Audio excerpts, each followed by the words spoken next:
Hello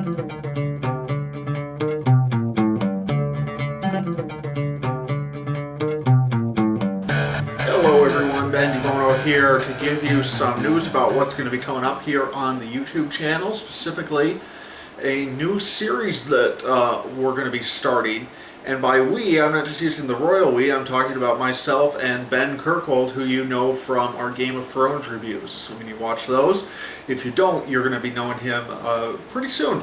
So what we're going to be doing is, as we've been talking after Game of Thrones was ended, and it's kind of a bummer that we have to wait a year and a half, what we were thinking we might start doing is about once a month or so, give or take. We're going to be fairly informal with our schedule. Is we're going to choose a classic movie to watch, and we'll give you our thoughts on it, kind of like what we've done with Game of Thrones, but a little bit different.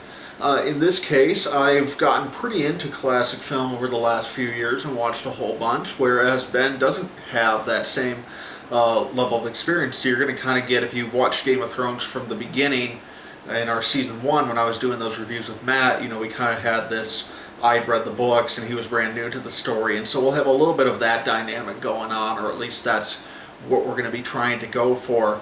So the goal here is to pick out films that somebody who is not into classic film, has no exposure to it, or at least very minimal exposure to it, pick out films somebody like that would enjoy, and then discuss what Ben thinks about them on kind of that gut entertainment level, what I think about him, having seen him a few times as I'm showing it to him, and then also, you know, why is that film important in film history, what are some of the other things we can grab out of that, you know, why is it considered a classic, all of that. So we're going to be doing this about once a month, and what I'm going to do is I'm going to try and put out a week or 2 weeks before we actually do the video after we've watched the movie.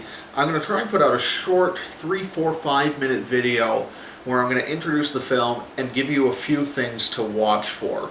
And what that's going to do is allow you and the audience to kind of join in with us if this is a movie that you haven't seen before and you want to maybe come along with us and watch what we're watching and maybe get into classic film yourself. This will kind of help be your guide. Very entry-level stuff. But we're going to try and give you something to latch on to, because, I mean, let's face it, classic films are great, and there's a lot of stuff you should see, but sometimes they can be tough to get into, and so my goal is to hopefully ease that transition a little bit if you're somebody who maybe that sounds like it might be something that interests you, but you haven't really explored classic film that much in the past.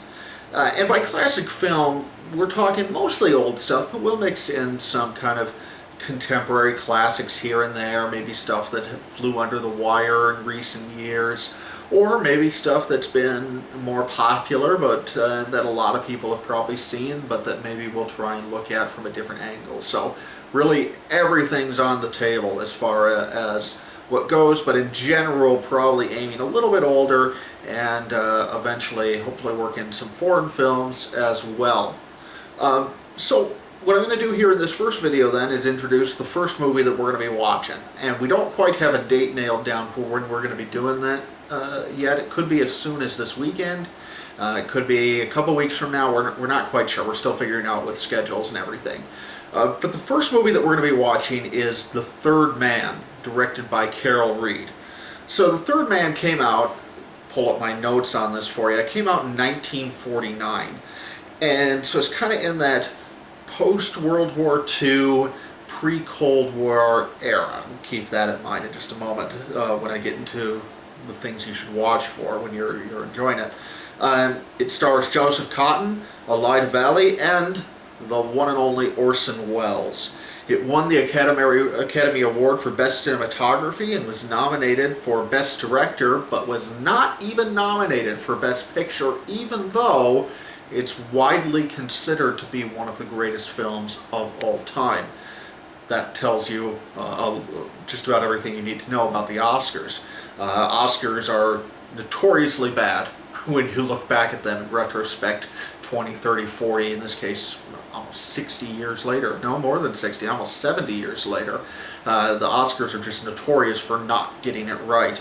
So we're not going to go by the Oscars, but what I am going to track in terms of kind of helping us get a feel for where these different films rank historically is there's a few lists that I like to go off of, and maybe I'll work in some others over time. And of course, no best of list is perfect. But I like to use the Sight and Sound Top 250 list. This is a poll that they do with various critics every 10 years. So the most recent one came out in 2012. So I like that list. There's a website called They Shoot Pictures, Don't They? Which is a play on the Sidney Pollack movie, They Shoot Horses, Don't They? And this is a composite list where the person who puts this together does a really good job, and he uses just dozens and dozens and dozens of different best of lists to try and make a composite, and so he refreshes that every single year. And then finally, Roger Ebert's Great Movie Series. So we'll kind of, as I introduce these films, I'll try and kind of track with you where a given movie is on those different lists, if it shows up at all, and that'll give us kind of a rough, very rough guide for how that film has been evaluated historically. So with that in mind, Third Man did not win Best Picture, but it does rank number 73 on the Sight and Sound Top 250. On the most recent edition of They Shoot Pictures, Don't They? This year's edition, which I believe usually comes out in February or March, it's ranked 44, and it is on Roger Ebert's Great Movies list. So this is a very well-regarded film in cinematic history. In terms of other movies from 1949, it is actually, according to They Shoot Pictures, is the top-ranked film from that year. The next one up is Late Spring by Ozu, the great Japanese director. Actually, I checked last night, and not only did it not win, not only did it not get nominated for Best Picture, but none of the 5 movies that did get nominated, including the one that won, none of those are even in the top 1,000 in the They Shoot Pictures list. So that's enough ragging on the Oscars for now. So highly ranked movie in cinema history, but the reason I'm picking it for our first one is because not only is it highly ranked, but it's also really, really entertaining. It's really engaging. It's really good. It like I said, it's housed between the kind of World War II era and the Cold War era, and that's the first thing that I want you to be looking for as you watch this movie, is kind of look at it as a proto-Cold War noir movie. Now, the characters in it are not spies in the traditional kind of Jason Bourne, James Bond sense, but you'll get a feel for how that type of a movie maybe evolved from something like this. It has a fantastic use of shadows. It is, if you're not familiar with the term film noir, or maybe you've heard it and you're not quite sure how to pin that down, once you watch The Third Man, you'll have a perfect idea of what film noir is about. It's this kind of darkly lit, lots of shadows, lots of double crosses, the plot and things you assumed were true shifting on you throughout the film. So if you're a fan of movies like the Bourne series or James Bond, think of those as more ramped up versions of what The Third Man is doing. It's not going to be, we're not going to have crazy stunts or action scenes or anything like that, but you're going to get a lot of that kind of, the seeds that maybe grew into that type of movie. On the other hand, if you're familiar with something like Tinker Tailor Soldier Spy from a few years ago, or more of kind of your grandpa, what I call grandpa movies, like the real hard-boiled spy movies. Again, not quite the same because we're not dealing with Cold War politics in this movie so much, but what you're going to get kind of a feel of that. So if you like spy movies, be looking for how different elements of your favorite spy movies you might see reflected in The Third Man.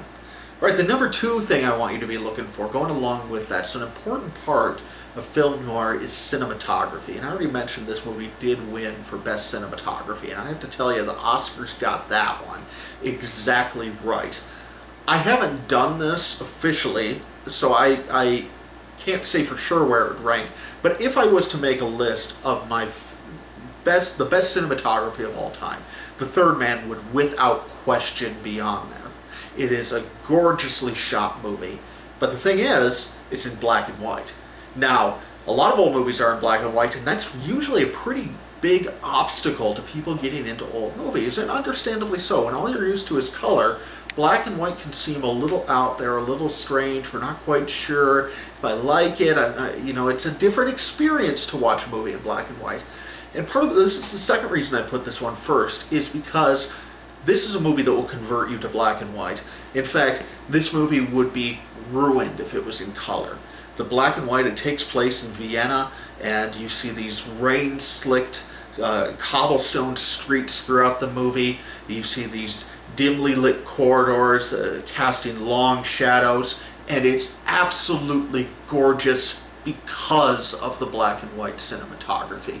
You could not have done The Third Man in color. It would be nowhere near as good. So use this as an opportunity to both get yourself adjusted to black and white if you haven't seen many movies shot in that format, but also to just revel in how beautiful that type of cinematography can be. If you let yourself enjoy it, I think you're really, really going to like that. All right, the final one is the one and only Orson Welles. So Orson Welles is one of those big cinema names. Of course, he directed Citizen Kane, Touch of Evil, F for Fake, Chimes of Midnight, which is my personal favorite by him. And he's the type of figure you should be exposed to if you're going to get into classic cinema. Now, the reason I start with exposing you here to him in The Third Man, rather than jumping into his directorial works, is because it feels like, I think that a lot of people go into something like Citizen Kane with putting a lot of pressure both on the film and on themselves. Reason being that Citizen Kane is widely considered to be, if not the greatest movie in the world, definitely up there. So on the Sight and Sound most recent poll, it's number 2 behind Vertigo. On They Shoot Pictures, it's number 1. It's usually on any type of really well-acclaimed best of list, it's going to be top 5 for sure, and usually in that 1, 2, or 3 spot. It's way up there. I will say it's not quite that high on my own list, but it's definitely one of the greatest movies of all time. And I feel like when people sit down to watch Kane, there's all this pressure of, I'm about to watch the greatest movie of all time, and inevitably people kind of come away feeling confused, because even though the expectations for that are a little vague, what Citizen Kane turns out to be isn't quite what you expect, and you're not sure what to make of it. And so before you go watch a movie like Citizen Kane and dive into Orson Welles' own work, his own directorial work, I think it's good to get a picture of him as an actor, because what that does is it gives you him as a charismatic figure. And boy, is he ever charismatic in this movie. He has such a gravitas throughout this film. He has this great deep voice and cadence that he uses all the time in all of his movies.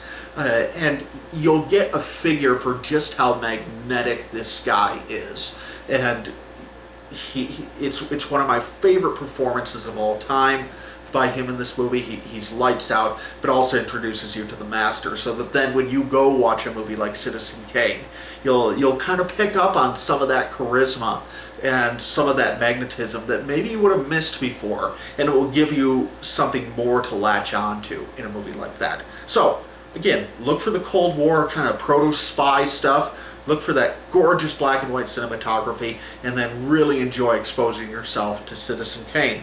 Alright, so that's it for this first video. Like I said, I'm not quite sure exactly when we're going to be watching The Third Man. It could be soon, could be in a couple weeks, but when we do, Ben and I will be back and we'll discuss it in a lot more detail. I can't wait to show it to him and get his thoughts on it. Alright, so that's it for now. This is Ben DeBono from the Sci-Fi Christian. Goodbye.